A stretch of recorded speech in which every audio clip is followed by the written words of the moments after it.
You know, Aaron, if the multiverse is true, there's a universe in which I'm a billionaire who's also a famous basketball player. True, Ellie. But there's also an infinite number of universes in which you can't dunk and your bank account says 0. Those seem more probable to me. Yeah, but there are also an infinite number of universes where I'm a billionaire basketball player. So who's to say how high the typical Ellie can jump? Based on probabilities, Ellie, probably not that high. In this episode, we'll explain how multiverse scientists use something called measures to figure out what the typical universe looks like, and thereby rescue multiverse theory from the fatal flaws of a naive multiverse. Now that we're finally up to measures, let's review the line of reasoning from the past 3 episodes. In episode 7, we discussed a multiverse theory that only contains the first 2 premises, that there exists an infinite multiverse and that the constants vary from universe to universe. We illustrated how a theory that explains fine-tuning by simply positing that in an infinite varied multiverse, everything must occur somewhere is a naive multiverse that falls prey to 3 serious problems. Make sure to listen to that episode to get the complete picture. Then, in episode 8, we showed that a complete multiverse theory that adds the 3rd premise, the typical universe premise, could theoretically explain fine-tuning and avoid these problems by making a prediction that we are typical observers in a typical universe. Of course, while making a true prediction is good and would save multiverse theory from the problems of a naive multiverse, making a false prediction is bad and would doom a complete multiverse for the reason of its being just plain wrong. In episode 9, we discussed 2 problems multiverse scientists faced in verifying their prediction: the Boltzmann brain problem and the grand universe problem. These problems indicate that our universe isn't typical, an apparent falsification of multiverse theory. Despite the significance of these problems, in truth, episode 9 was somewhat out of order.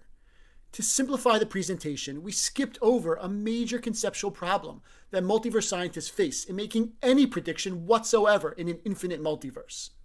If you recall, Aaron wanted to discuss the problem of taking probabilities for infinite sets as soon as we brought up the multiverse's prediction that our universe is typical. But I prevailed on him to wait until this episode to take up this important but complicated point. I will admit, however, that Aaron was correct, that conceptually this episode's problem belonged earlier. I still think we should have discussed it more in episode 8. A little complication never hurt anyone. I'm pretty sure most of our listeners would agree with me. But they can listen to this episode and then judge for themselves if they prefer a complicated presentation over a clear and simple one. Well, when you put it that way. In this episode, we'll begin by presenting the problem of evaluating probabilities in an infinite multiverse. This will naturally lead us to measures, the only way multiverse scientists can make any prediction in an infinite multiverse. In the next episode, we'll elucidate the serious problems with this approach and slowly develop the multi-layered measure problem. Some of the science in this episode will be difficult to follow, but don't worry, I'll give another helpful marble analogy that will help you get the basic idea. As long as you understand the analogy, you'll get the essential point of this episode. Before we present what measures are, we need to understand why they're needed. As we discussed in prior episodes, to avoid the problems of a naive multiverse, the multiverse must predict that our universe is typical. But this presents the obvious problem. If there are an infinite number of universes, then there are an infinite number of duplicate copies of every universe. As physicist Alan Guth said, in an eternally inflating universe, anything that can happen will happen. In fact, it will happen an infinite number of times. But if there really are an infinite number of copies of each and every universe, what sense is there in claiming that one universe is typical or more common than any other? Every single universe exists an infinite number of times. As opposed to finite quantities, infinities present unique challenges in mathematics and physics. This is especially the case when trying to compute probabilities in an infinite multiverse. By positing an infinite number of each type of universe, an infinite multiverse makes it impossible to make any straightforward calculation of which type of universe is more likely than others. Let me give an analogy to help illustrate the problem of computing probabilities in infinite sets. Imagine a row of many silver and gold marbles. If the row has 1,000,000 silver marbles and only one gold marble, a randomly selected marble is 1,000,000 times more likely to be a typical silver marble than one atypical gold marble. However, if the row contains an infinite number of silver marbles and an infinite number of gold marbles, it's impossible to say which color is typical or more likely to be randomly chosen. There are an infinite number of both colors. The same is the case with an infinite multiverse. If there are infinitely many identical copies of each type of universe, how can it be more probable for us to exist in one type of universe rather than some other type of universe? It seems impossible for an infinite multiverse to make any predictions at all. To bring the point home, what sense is there in saying that our universe is a typical universe with intelligent observers when there is also an infinite number of universes with intelligent observers and fire-breathing dragons, an infinite number of universes with intelligent observers and unicorns, and an infinite number of every single type of universe with intelligent observers? This problem has been a major obstacle for eternal inflation since its inception.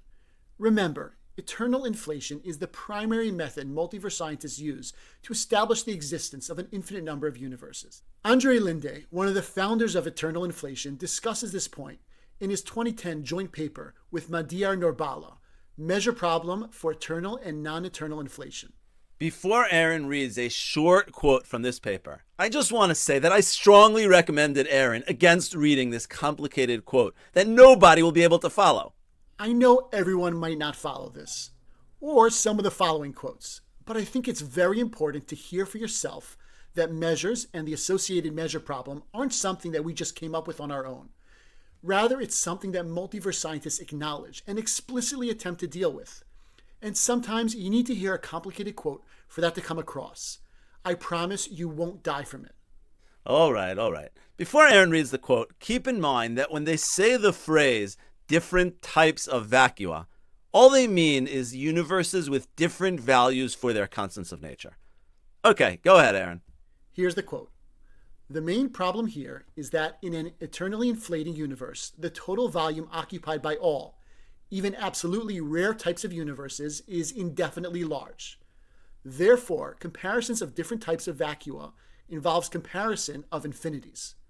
As emphasized already in the first papers on the probability measure in eternal inflation, such a comparison is inherently ambiguous and depends on the choice of the cutoff, which is required to regularize the infinities. Whoa, that was certainly a mouthful. To help understand its meaning, let's explain the terms measure and choice of cutoff, one at a time. Go ahead, Aaron. Let's start with a measure. A measure is a rule introduced to deal with the problem of taking probabilities for infinite sets by assigning or weighting probabilities. The externally imposed qualitative rule, the measure, tells you to order the infinite set in a specific quantitative way that allows probabilities to be meaningful. Okay, Aaron, that's still completely incomprehensible. Let me try to explain this using our analogy. Let's return to our infinite row of marbles. When there are an infinite number of silver marbles and an infinite number of gold marbles, the infinities prevent us from naturally computing the probability of randomly picking a silver marble from this row. To get around this problem, let's assert that the rows should be arranged in a specific arrangement that weights the silver marbles more heavily than the gold marbles. That is, we repeatedly alternate 1,000,000 silver marbles for every one gold marble. The qualitative nature of this arrangement is that it's a repeating pattern, as opposed to a random assortment. And the quantitative element is the ratio of 1,000,000 silver to 1 gold, as opposed to any other ratio. While this arrangement still contains an infinite number of both colored marbles, they are now arranged in a specific manner that's more conducive to a probabilistic analysis. There's now a sense in saying that picking a silver marble is 1,000,000 times as likely as picking a gold marble. Of course, even with this artificial arrangement, there are still an infinite number of both color marbles in the infinite row. That's why there's one more element, the cutoff, that's needed to calculate a probability by making the set finite. The cutoff refers to the consequential point at which you choose to limit the infinite set and thereby calculate probabilities from the remaining finite set. In our example, if we cut off the infinite row of marbles after 1,000,001 marbles, we would have 1,000,000 silver marbles and 1 gold marble, thereby making the ratio 1,000,000 to 1. However, if we cut off the row after 1.5 million marbles, we would have 1.5 million silver marbles and still only 1 gold marble, making the ratio 1.5 million to 1. As you can see, the probabilities are affected by both the way you choose to order the row and by where you choose to cut it off. In a similar vein, multiverse scientists use measures and cutoffs to attempt to make predictions in an infinite multiverse. Even though an infinite multiverse contains an infinite number of every type of universe, multiverse scientists choose a measure that functions like a meta-law by asserting that some types of universes are weighted more heavily than others. And then they choose a cutoff for that measure that allows them to calculate which universe is typical. These weights and their associated cutoffs can then be used to compute probabilities for different types of universes. They use this to determine what the typical universe with intelligent observers looks like, and thereby check the measure's predictions. The hope is that their measure will predict that our universe is a typical universe with typical observers. We're now in a position to understand how multiverse scientists attempt to establish the typical universe premise. In other words, what does it mean that the multiverse either predicts or fails to predict that we're typical observers in a typical universe? Once again, recall that since it's impossible to truly take probabilities given an infinite number of universes, multiverse scientists must choose a particular measure and cutoff that allows them to compute finite probabilities, and thereby determine what a typical universe would look like. For any particular measure that multiverse scientists choose, a true prediction would mean that the measure predicts that typical intelligent observers are something like us, real humans in our grand universe. A false prediction, on the other hand, can occur in many ways. One example would be if the measure predicts that the typical observer is a Boltzmann brain surrounded by chaos. Once again, it's important to realize that whether or not the multiverse's prediction turns out to be true depends upon the specific measure chosen. To illustrate this point, let's return to our analogy of the infinite row of silver and gold marbles. Let's assume we randomly choose a marble and find that it's gold.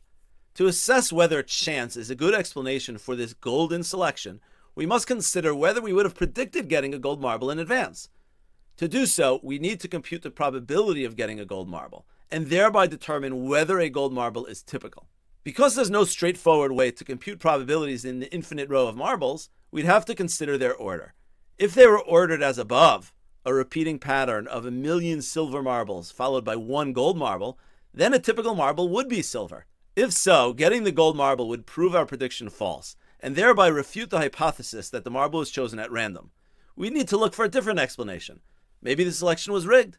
If, on the other hand, the marbles were ordered differently, for example, a repeated pattern of 1,000,000 gold marbles followed by 1 silver marble, then we would have predicted picking a typical golden marble. If so, our golden selection would be perfectly consistent with the hypothesis that the marble was selected randomly. Just like the gold marble being typical depends on the ordering of the infinite row of marbles, so too our universe being typical depends on the specific qualitative and quantitative features of the measure that's posited as a meta-law that weights the different universes in the infinite multiverse. While the marble analogy is easy to follow, it's much more difficult to understand exactly what's going on regarding the multiverse and its measures. Nevertheless, you can keep the marble analogy in mind when Aaron gets a bit more specific about how multiverse scientists use measures to determine if our universe is typical. Go ahead, Aaron. Multiverse scientists have spent many years trying out different possible measures and cutoffs, and checking to see whether each one's predicted typical universe corresponds to our own observed universe. While multiverse scientists have tried out many potential measures, we want to briefly mention one measure that Andre Linde referred us to in response to our email question about Boltzmann brains. Once again, I advised Aaron to resist the temptation to discuss this measure in detail and to try to stick to the main idea. In fact, I advised him to skip it entirely. And I think that was bad advice. It's extremely valuable for our listeners to hear a concrete example of how measures are used to solve the Boltzmann brain problem. And it's also valuable to hear top scientists use terms like freak observers and see them perform technical calculations of Boltzmann brain nucleation rates, so you can realize just how far multiverse scientists have gone in their attempt to explain away fine-tuning. I'll admit, it's kind of funny. Our compromise was that Aaron won't go into any of the details of the measure, but will just read the paper's abstract. Don't worry if you don't follow the details. Just try to follow the main gist of the quote. Linday's paper, co-authored with Guth, Vilenkin, and others, is called Boltzmann Brains and the Scale Factor Cutoff Measure of the Multiverse. This paper attempts to use one particular measure, called the Scale Factor Cutoff Measure, to find general conditions under which Boltzmann brain domination is avoided. Boltzmann brain domination is the unwanted condition of a multiverse that is dominated by Boltzmann brains, such that the typical observer is a disembodied brain. Go ahead, Aaron. Here's the abstract of the paper. To make predictions for an eternally inflating multiverse, one must adopt a procedure for regulating its divergent space-time volume. Recently, a new test of such space-time measures has emerged. Normal observers, who evolve in pocket universes cooling from hot Big Bang conditions, must not be vastly outnumbered by Boltzmann brains, freak observers that pop in and out of existence as a result of rare quantum fluctuations. If the Boltzmann brains prevail, then a randomly chosen observer would be overwhelmingly likely to be surrounded by an empty world where all but vacuum energy has redshifted away, rather than the rich structure that we observe. Using the scale factor cutoff measure, we calculate the ratio of Boltzmann brains to normal observers. We find the ratio to be finite, and to give an expression for it in terms of Boltzmann brain nucleation rates and vacuum decay rates. We discuss the conditions that these rates must obey for the ratio to be acceptable, and we discuss estimates of the rates under a variety of assumptions. Aaron, I can't believe that the top physicists in the world are taking freak observers so seriously. They have no choice, Ellie. They're forced to make these calculations for multiverse to even potentially work. This is the consequence of avoiding an intelligent cause of one fine-tuned universe and instead positing an infinite number of universes. I guess so, but it's still surprising. Agreed. While the details of the scale factor cutoff measure are too technical to get into, the abstract of the paper illustrates the general approach that multiverse scientists take in order to complete multiverse theory and establish a typical universe premise. By choosing different measures that enable them to calculate probabilities, they are hoping to find one measure that will predict that typical observers will be normal observers like us, and not freak observers like Boltzmann brains. If they can do so, they can successfully verify the prediction of the multiverse and thereby rescue it from the lethal problems of a naive multiverse. Now that we understand what measures are and why they're needed, we're finally ready to address the legitimacy of establishing the typical universe premise using measures. Next time, we'll culminate our entire line of reasoning by discussing the multi-layered measure problem. You'll clearly see why the multiverse isn't a viable scientific solution to fine-tuning or to anything at all. So stay tuned.